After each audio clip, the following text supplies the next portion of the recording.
Okay, take a moment and think about the buildings all around you. Every day. They're much more than just, steel and glass. They really shape our cities, our skylines, even how we go about our day. But have you ever stopped to consider their environmental footprint? Often unseen, but pretty profound. Today we're doing a deep dive into something that's really shaking up construction, moving from, well, solid old concrete to something more alive, more green. We're talking about sustainable construction and the rise of these high-performance buildings. Our mission here is simple. Cut through the jargon. We've got your sources, especially Charles Kibbert's key text, Sustainable Construction. We're going to give you the shortcut to really understanding why people are saying green is the new concrete. There you go. We'll explore how buildings are becoming, well, almost living parts of the environment, not just static boxes. It really is more than just a shift. It's a paradigm revolution, you could say. We're moving way beyond just putting up structures. Now it's about designing these truly integrated systems that think about their entire life cycle, their ecological impact. And this is all driven by a much deeper understanding of, well, ecological principles, how things connect. It's about making buildings that work with nature, not just sit there. Okay, so let's rewind a bit. Where did this whole idea, this green building concept, actually start? It wasn't always the buzzword it is now. No, definitely not. The seeds were planted quite a while back by some really visionary thinkers, way before green building was a common term. People like R. Buckminster Fuller, geodesic domes, thinking holistically. And Frank Lloyd Wright with his organic architecture, Ian McHarg, the landscape architect, Lewis Mumford, Richard Neutra, they all added pieces. They really laid the groundwork conceptually, influencing generations. You see their legacy in places like the Lewis Center for Environmental Studies at Oberlin College. That was a real landmark green building. David Orr championed it. William McDonough, a top green architect, designed it. And these ideas got, well, firmed up by others too, like John Lyell. His book, Design for Human Ecosystems, argued that lasting solutions, they come from understanding ecology, from tiny scales to global ones, and linking that understanding with human values. That connection was key. And something Thayer wrote in Grey World, Greenheart really sticks with me.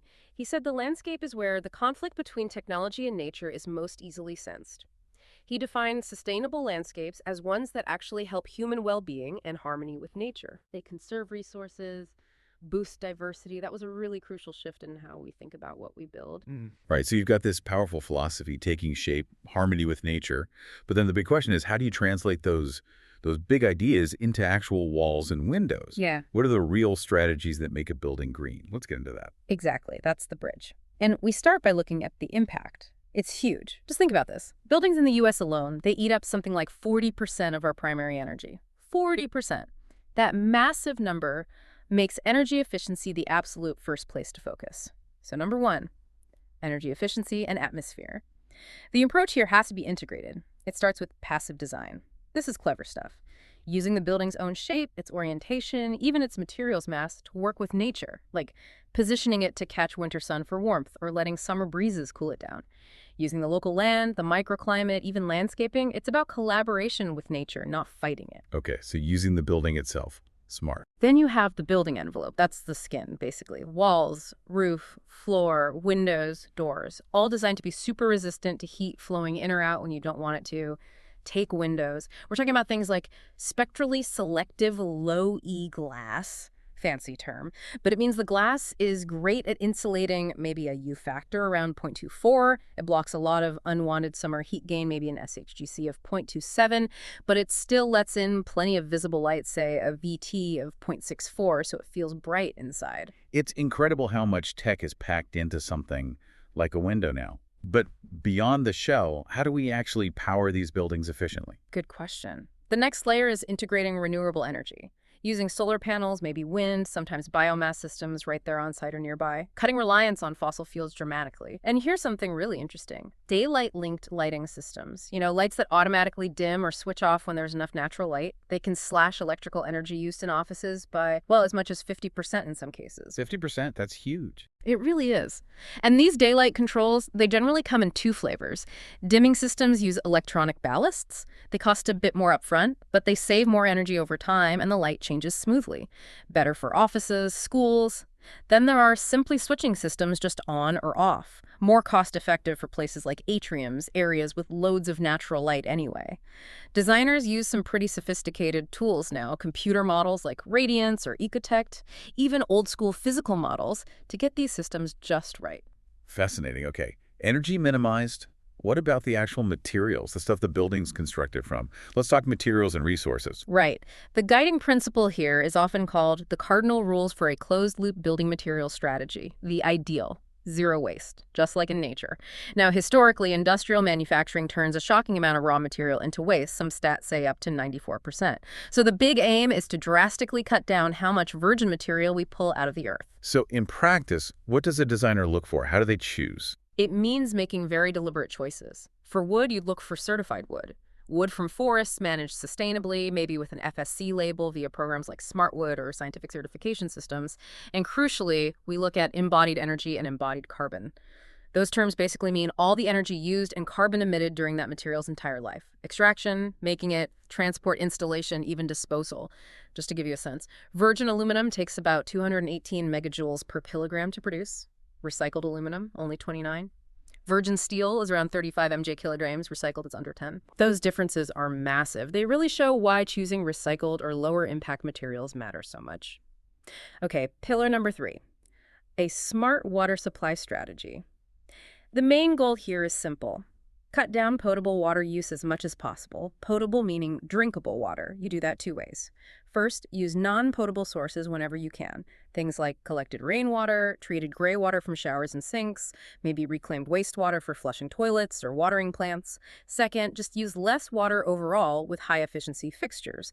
Taps, toilets, shower heads that go way beyond the old standards, like EPAC 1992. Lillian, for instance, insists on at least a 20% improvement over those baselines. And we're seeing more and more waterless fixtures like urinals becoming pretty common. Makes perfect sense, especially with water shortages being such a big issue globally. But what about the feeling inside the building? It's not just about air, is it? What makes a space truly good to be in? That brings us straight to indoor environmental quality, or IEQ. And you're right, it's way broader than just air quality, though that's a huge part. IEQ covers everything. The quality of light, having daylight and views outside, good acoustics, controlling noise and vibration, thermal comfort, not too hot, not too cold. It also includes managing odors, thinking about electromagnetic fields, making sure drinking water is safe, even ergonomics. It's directly aimed at preventing problems like sick building syndrome, or SBS. Right, where people feel unwell in the building but okay when they leave. Exactly. And also the more serious building-related illness, or BRI, where there's a specific diagnosable illness linked to something in the building, like mold or bacteria in the ventilation. Understanding that difference is really key for designers. So if I'm working or living in a building designed with good IEQ, Mhm. what's the actual difference I'd notice? You just feel better, more comfortable, probably more productive. For thermal comfort, there are standards like AA-Shara 55, 2010 suggesting temperature ranges, roughly mid-70s Fahrenheit in summer, low 70s in winter, give or take. Good acoustics mean you can concentrate, noise from other areas is muffled, and absolutely critical is good indoor air quality, IAQ. Managing ventilation, filtering air, using low-emitting materials. Even during construction or renovations, there are guidelines, like SM-MAC and A's, to keep the air clean for anyone still in the building. It's about a whole feeling of well-being. Okay, this makes sense. Hmm. But keeping track of all these different elements, that's where standards really come in handy, right? To provide a framework. And in the U.S., when you talk green building standards, one name dominates. LEED. Absolutely. LAED, which stands for Leadership in Energy and Environmental Design. It was developed by the U.S. Green Building Council, the USGBC, and it's been, frankly, a massive global success. Now, there are other good systems out there, too, like Green Globes, complementing it, but LAED provides this widely understood benchmark for performance. It guides design, construction, even operations. It's been hugely influential. And let's touch on the economics because, money talks. Green buildings can have a slightly higher upfront cost, maybe 2%, sometimes quoted as $2 to $5 per square foot extra initially.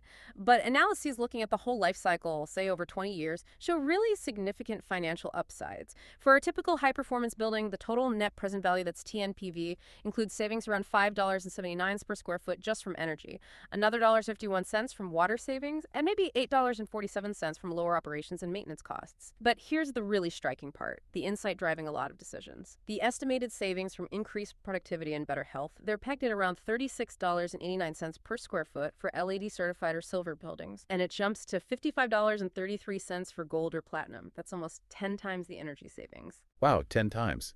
But you said estimated, right? So that productivity link, while powerful anecdotally maybe isn't rock-solid science yet. That's a fair point. The productivity and health benefits are often based more on case studies and anecdotal evidence rather than rigorous, widespread scientific research. It's harder to quantify definitively. But it's such a compelling number, you can see why it shifts decisions. Businesses start thinking about their people, not just the utility bill. Precisely. It pushes the conversation towards life cycle costing, or LCC. LCC forces you to look beyond just the initial price tag, the capital cost. It combines that first cost with all the operating costs, utilities, maintenance, future repairs over the building's entire lifespan. It even factors in things like inflation and the time value of money. So suddenly, the slightly higher upfront cost for green features looks much more attractive because the long-term value and savings are clear. It's a smarter financial perspective. Okay, theory and economics make sense. But let's see it in action. Can you point to some real-world buildings that really embody these green principles? Oh, absolutely. There are some fantastic examples. Think about the Apple Campus 2, which finished up in late 2016. Steve Jobs famously called it the best office building in the world. Foster Plus Partners designed it for over 14,000 employees. Impressively, only about 20% of the site was actually disturbed during construction, and they planted 7,000 fruit trees. Or look at the Pertamina Energy Tower plan for Jakarta, Indonesia. A huge skyscraper, 99 stories, nearly 1,800 feet tall, designed by SOM. It really showcases how you can achieve high energy efficiency, minimize construction waste, and flood even massive towers with natural light. And going back to those foundational ideas, there's the Lewis Center for Environmental Studies at Oberlin, designed by McDonough. It famously includes John Todd's living machine, basically a wastewater treatment system using natural marshes and ecosystems indoors. David Orr really saw buildings like that as teaching tools for environmental literacy, and even something more local, like the Chicago City Hall roof garden. Over 20,000 plants, more than 150 species up there. It looks great, sure, but it also helps cool the building, manage stormwater, and support biodiversity right downtown. It's green infrastructure in action. Those are great examples. So we see what's possible now. But what's next? Where does green construction go from here? You mentioned it keeps evolving. That's right. The horizon is really exciting. We're pushing towards carbon-neutral construction and even further towards regenerative design. Just for context, the built environment buildings and construction is responsible for about 40% of global human carbon emissions right now. And that's projected to hit 50% by 2035 if we don't change course. 50%. Yeah. So carbon accounting, measuring the total carbon footprint, usually as CO2 equivalent or CO2e, across a project's whole life, is becoming absolutely essential. Carbon neutral buildings are the goal, balancing the carbon emitted with carbon avoided or offset, ideally hitting net zero through super efficiency and renewables. But the really cutting edge is regenerative design. Frameworks are emerging, like Regen, Lenses from Colorado State, Perkins, plus Will's SDI framework. These aren't just about doing less harm or being neutral. They aim to actively restore and enhance the environment and social systems. It's about co-creating buildings and communities where nature, people, and the economy can all thrive together, mutually reinforcing each other. Think of buildings that actually clean the air, purify water, build soil, generate more energy than they use, and strengthen community bonds. That's the regenerative vision. It's truly ambitious. What an incredible arc we've traced today. From those early ecological ideals through all the smart strategies, energy, materials, water, IEQ, guided by standards like LIMD. We've seen amazing buildings putting it all into practice. And now we're looking at a future that's not just sustainable, but actually healing, carbon neutral and regenerative. Absolutely. This deep dive really highlights that green building isn't just, a niche trend anymore. It's a sophisticated, integrated, and constantly evolving approach to how we shape our world. And it makes it clear that every single choice, from the concrete in the foundation to the plants on the roof, has huge implications, not just economic value, but ecological and social value too. So wrapping this up, what does it all mean for you just going about your life? It's really a challenge, isn't it, to look at every building, old, new, big, small, not just as shelter, but as a system. A dynamic system that holds this incredible potential to contribute to a healthier, more sustainable future for all of us. So the question to leave you with is, what piece of this deep dive, what idea or strategy might you explore next, maybe in your own neighborhood, your workplace, or your own home, to help build that greener reality?